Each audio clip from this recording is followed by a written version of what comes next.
My guest for the morning is Matthew Nyimdam. He's a member of the MPP, but also member of Parliament for Pandai. Thanks for joining me, sir. Which of the committees do you belong to in Parliament? Let me say good morning to viewers and good morning to the people of Pandai. I belong to 3 committees in Parliament. We have the Agri Committee and then Youth and Sports. Okay. Then we have this ad hoc committee called the Poverty Reduction Committee. And we are fighting to change the name from poverty reduction because it sounds no, it's not as if the committee is spoiling itself. It's because yes, but it's a very good, it's an ad hoc committee. It's a very good committee. We try monitoring how social interventions are being implemented, and we work closely with so NDPC. far, have you been satisfied as members with oh, not really. Sometimes the way we go about implementing our social interventions, it really doesn't go down with those who really need it. So I'm on Agricultural Committee, Youth and Sports. Okay, Youth and Sports. And then this one. Yeah. Okay, let's look at the subject. The medical doctors have been on strike. Today we're hoping that at least if government doesn't accede to their demands, they will resign. But yesterday the Deputy General Secretary of the GMA, Dr. Justice Youngson, told the news team that whatever the outcome of a court case would be today, they will take a decision, not them, but the General Assembly, whether to resign or not. But they had been trumpeting for months that they would resign by the set date. But what do you make of the strike and then their decision also? Well, Roland, I think this issue about doctors is become a very, very big issue. And as a Ghanaian, I would love to also add my voice to the several voices that we all begging the medical doctors to please temper justice with mercy. Because if you say that, it's as if some wrong has been done to them. Yeah, sure, I'll come there. I'll come there.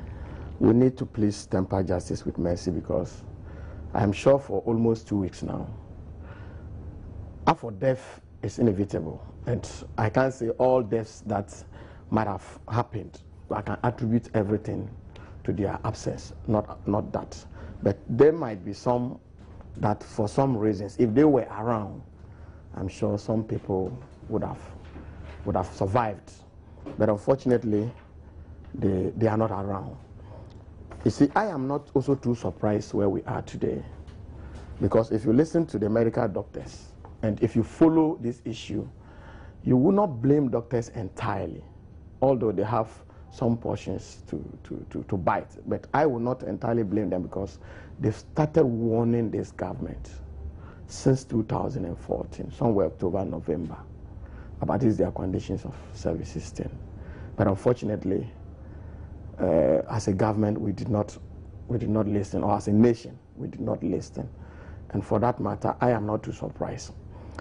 And if you listen to the kind of things that people also say, okay, about medical doctors, I even listened to General Nunu Mensah yesterday. I saw it on some of the recent. And you know what he said? That if doctors are looking for money, they should go and join Asamoah Gyan in China to play football, because that's where they can get money.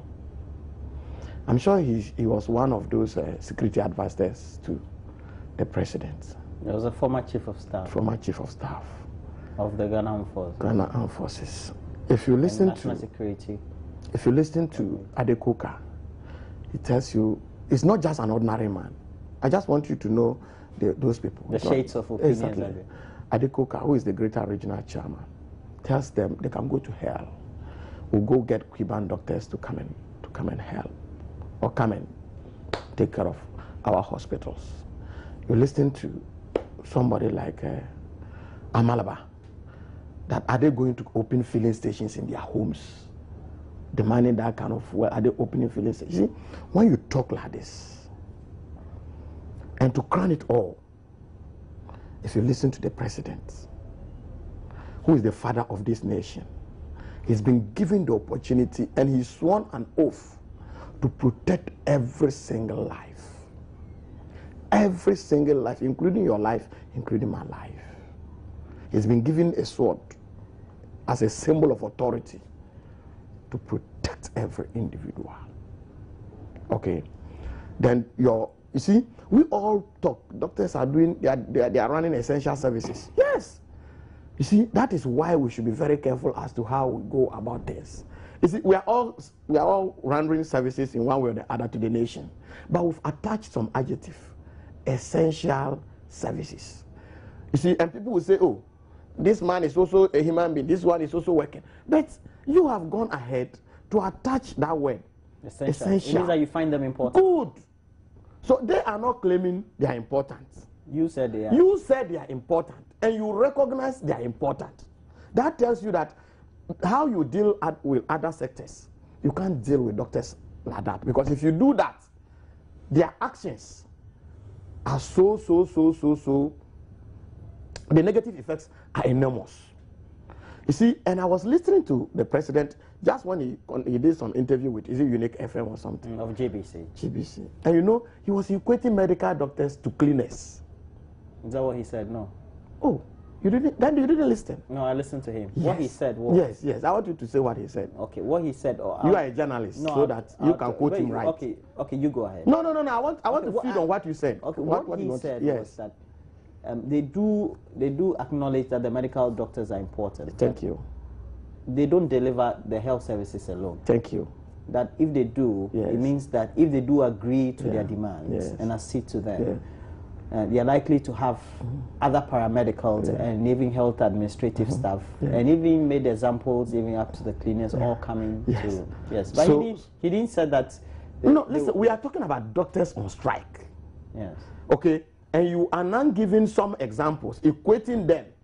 He did not. Oh, he said that, look, in providing services, medical services. The doctors alone don't. The doctor, yes, they don't. Even though yes. But we all agree the doctors, they provide the most essential. Are you telling me that today, if you go to the Flagstaff House or the Jubilee House today, we have cleaners there?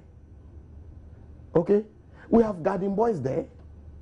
So today, if the presidency is demanding for something, are we going to say we're not going to do it because if we do it, there are cleaners, there are garden boys, and all those we also demand? Is that what we're going to say? Obviously, we won't say that. You see, I am just telling you about certain comments and the environment. You see, and he's our president. And I think that sometimes the way he spoke, even when he went to the midwifery to deliver a speech and made a categorical statement that, look, we're not going to pay outside the budget. I agree. As a member of parliament, I will never advocate that a government will overspend its appropriation. I don't advocate for that. You see, but if you look at the agitation, it's not about 2015 budget. Obviously not. So even that statement that the president made, categorically, we are not going to pay. You see, if you do that, the tension that you fuel, it doesn't send a good signal to the doctors. Ideally, what do you think the president should have said? You see, ideally, what the president, if I were the president, I would first of all admit that yes, times are hard.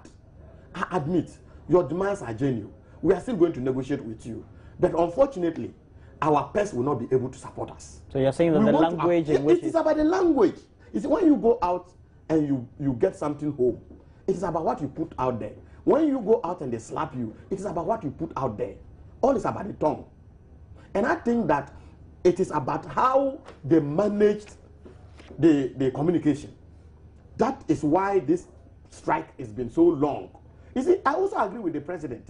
And then the communication. You see, they've mismanaged the economy to the extent that they don't have the money, the capacity to pay. You see, the economy is on its knees. So they will not be able to pay. If they succumb to the demands of the GMA, they won't be able to pay. But unfortunately, they are You mean it will result in huge financial burden? They will not even be able to pay. Are you getting me? So the president should have handled it in a more friendly manner. You see, but if you want to go the way they went. But if government cannot pay, there's nothing that's supposed to be done. How do you want it to be embellished? If you go out there and tell me they are embarking on illegal strike, there was a question they asked him, that president, how do you feel now that people are dying? You know what he said? That people should not die for an illegal action. Is that how you feel? Well, he feel it's not. It's so not, that is your feeling. His interpretation of the law and what his ministers tell him gives him the indication that the doctors had flouted, and I believe that he said that severally within the interview. Yes, he's and then, look, that they should go back. And if you listen to the tone, you see, that is arrogance, personally. You see, I am very sure that if the president had gone to the GMA to campaign for them to vote him, he would speak the way he spoke. He would never speak that way, because he knows the implications are diamond. Okay, but unfortunately, what we want to appeal to the doctors, and I want to also tell the communications, Christian Heart Council, all those big bodies, they've all made an appeal. If they want to follow this government, we'll all end up dying. Because if you step out now and fall down, where are they taking you to? They'll take you to a private clinic. When you are an MP, they'll take you to It's not about MP. It's not about MP. It's about you. It's about somebody else. If you also fall here, are you telling me they take you to the private clinic or no, private I'll hospital? go to Rich. There will not be doctors. Rich, if you go to Rich, there won't be doctors. Go to 37 today and look at how the whole facility is under pressure. They are crying all out, looking for assistance. You're an MP. You can't even be flown out. They use the state chopper to... Let me tell you, those things are false. It's not true. You're an MP. MP for Panda. MP for Panda. Anyway, so if you are sick, they will send you to work. At the end of the day... You will die in this country. At the end of the day, what do you think should be the consensus for around which the two bodies would need to go back to the negotiation table? In the first place. And I think one of the communicators or one guy, is it the Minister for Health, said, look, if you have nothing to say, keep quiet. It's to help.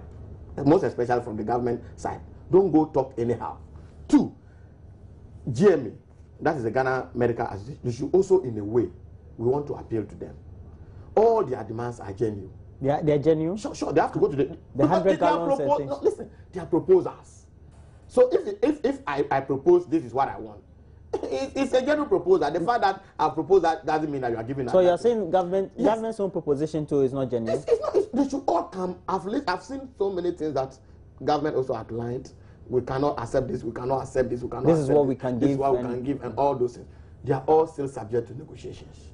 The GMA should please calm down. Government communicators should also calm down. They should. You see, bad faith is very, very, very painful. Anything they go to sit inside the room and talk should remain in the room. They should not bring it out to incite some people against some people. You see, when you do that, it's not going to help. But I think that it is curable. They are doing what they can do to prepare the 2016 budget. What they can pay, they should let the medical doctors know. Factor it into the 2016 budget. So they will come, and when it is 2016, they don't come and tell us stories again. They should pay them. And I'm very sure that by close of today, at least they are also human beings. Those people who are in Koforidua, whichever place they are going to have that meeting, those medical doctors are also human beings. They also feel the pain that we all feel. And I'm very sure that by close of today, they will come back. They will come back not because of what government is saying. They will come back because genuine Ghanaians are appealing to them to come back. And we are brothers and sisters. They love us. We also love them. So you're saying government should go ahead and pay their demands? And go ahead. They should sit down and present what they can pay. Okay. And up their game. These people also calm down. At least they will reach a point that at least there'll be a consensus. Exactly. And some of these demands they are talking about are not things that, for all you know, the NDC government alone is going to pay. There are conditions of service that will be there. Maybe one day you become the president of this republic of ours. One day, some of these conditions you will come and fulfill them. So they are conditions of service. All right.